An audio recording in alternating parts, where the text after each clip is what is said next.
Agalipete lalle ilana rankafatwa Yomarana walinjirta waqna eddo Agalipete lalle ilana rankafatwa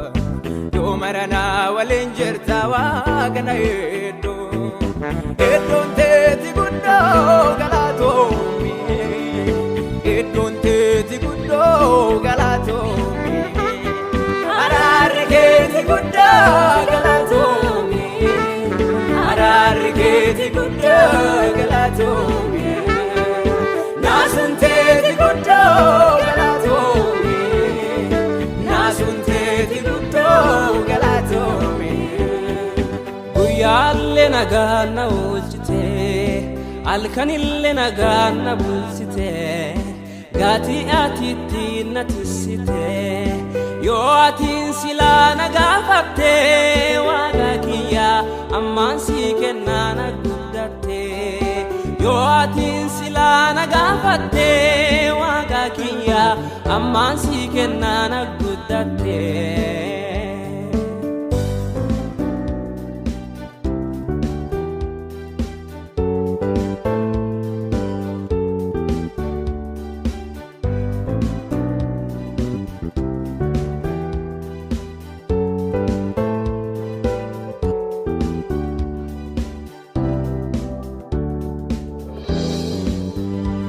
Garaketi ollaleen wandabnu atinunu gargaarta yonu rakkannu harka keetti keessa jira markabi fedhiira fama ati karaa baafama harka keetti keessa jira markabi fedhiira fama ati karaa baafama Garaketi ollaleen wandabnu atinunu gargaarta yonu rakkannu Arka keetti keessa jira markabi fedhiira fama ati karaa baafama Arka keetti keessa jira markabi fedhiira fama ati karaa baafama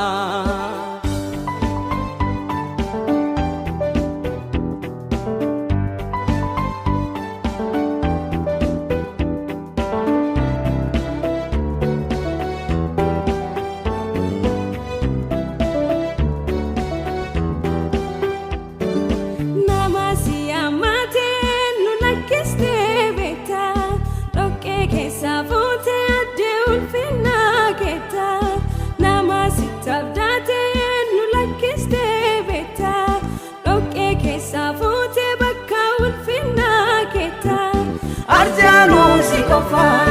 buchanu matachufa, gagute gubalafa. Arjanu sikofa, buchanu matachufa, gagute gubalafa.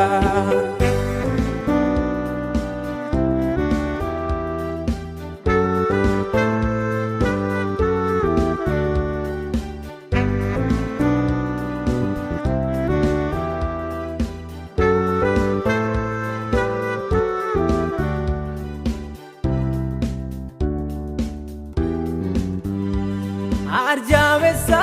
wagayon arjalesa Bona gana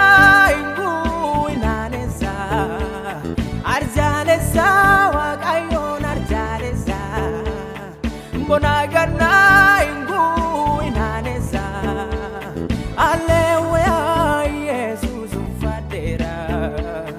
Ananisa nuge kufe buragera Aleluya Jesus ufadera Ananisa nuge kufe buragera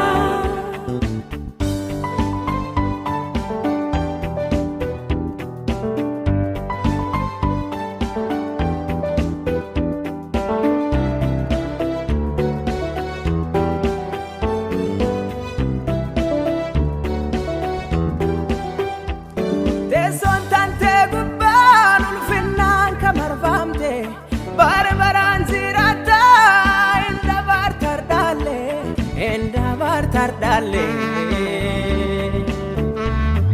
Nafab gubba fidda simale waqet afanu mama jufa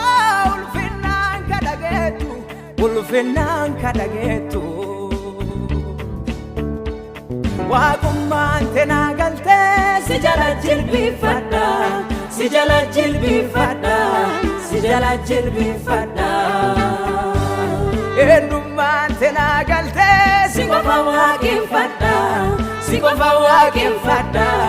si qofa waaqeffadha waaqummaan teenaa galtee si jala jilbifadha